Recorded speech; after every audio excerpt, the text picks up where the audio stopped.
It was just another typical morning at the courthouse. I had been waiting in the back for my turn to speak. The usual nerves running through me, though I'd learned to hide them.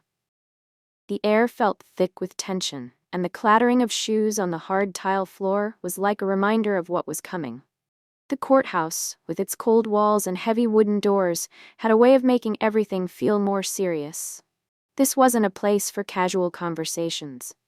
Everything here carried weight. My mind was elsewhere, reflecting on the case I had been following for weeks now, when something caught my attention. The case of a teenager, no older than 16 or 17, was being called. He was sitting alone at the defendant's table, facing the judge. From the way he sat, straight-backed, hands folded in front of him, it was clear that he wasn't like the other young defendants I'd seen over the years. Most teenagers came into the courtroom with their heads down, nervous, or defiant, or maybe both. But this one? He was calm, almost too calm for his age. His clothes were a bit messy, like he had just thrown on whatever he could find. A hoodie, faded jeans, sneakers, nothing that stood out in the crowd. He looked like any other teenager on the street, yet there was something about him that felt different. The judge, a man whose presence commanded respect, looked at the kid with a clear air of judgment. His eyes narrowed as he glanced over the teenager, and for a moment, it seemed like the judge was already forming his opinion. He cleared his throat, leaned forward, and spoke with the kind of authority that echoed through the room. "All right, young man," the judge said, voice gruff and dismissive. "I'm not sure what kind of game you're trying to play here, but you're going to have to speak up. We don't have all day for you to mumble your way through this." The words hit like a slap.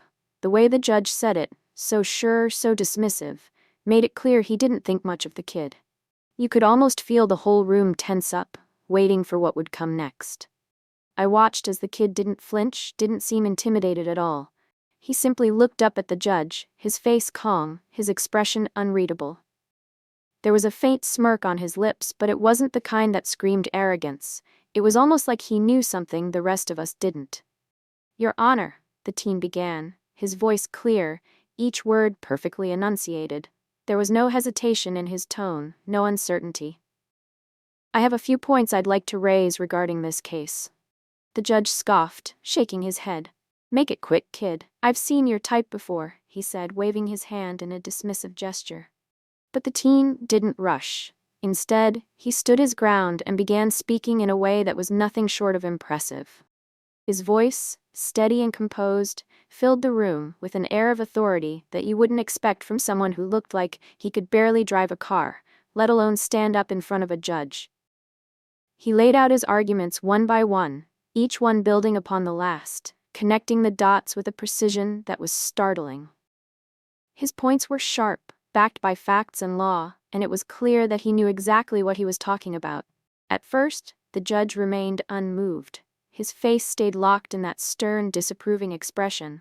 But as the teen spoke, I could see a change, a flicker of uncertainty, just the slightest shift in his posture. He was listening now.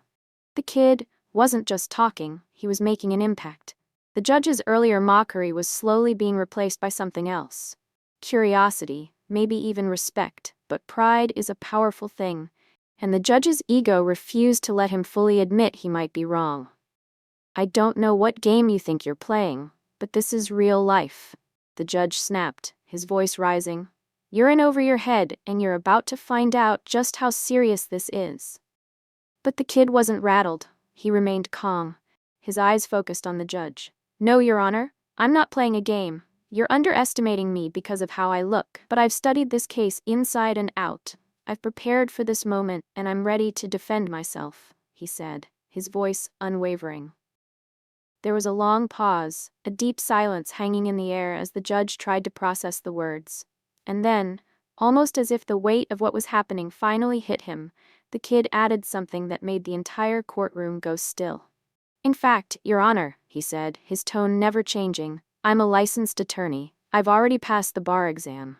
I've been practicing law under a mentor for years now." The room collectively gasped. It was as if the air had been sucked out of the room. I could see the judge's face turn red, his expression shifting from disbelief to complete shock. He was stunned into silence. The kid, this teenager who had been dismissed, belittled, and judged from the moment he stepped into the courtroom, had just dropped a bombshell that no one saw coming. For a long moment, there was nothing but silence. The judge blinked, his mouth opening and closing as if trying to find the right words. But there was nothing he could say. He had been completely blindsided. The teen, unmoved by the drama unfolding in front of him, simply waited for the judge to gather his thoughts. He wasn't looking for praise or acknowledgement. He wasn't after an apology. He had done what he set out to do. He had proven that appearances, age, and expectations mean nothing when it comes to true ability and intelligence. Finally, the judge cleared his throat, his voice much softer than before. "I wasn't aware of that," he admitted, a hint of embarrassment creeping into his tone. "I apologize, young man. You've clearly earned your place here today." But the teen didn't respond to the apology. He simply nodded, his face still calm. He wasn't interested in the judge's apology. He wasn't there to win the judge's favor. He was there for something much more important, to show that no one should ever be judged by their age or appearance, that everyone deserves to be seen for who they truly are.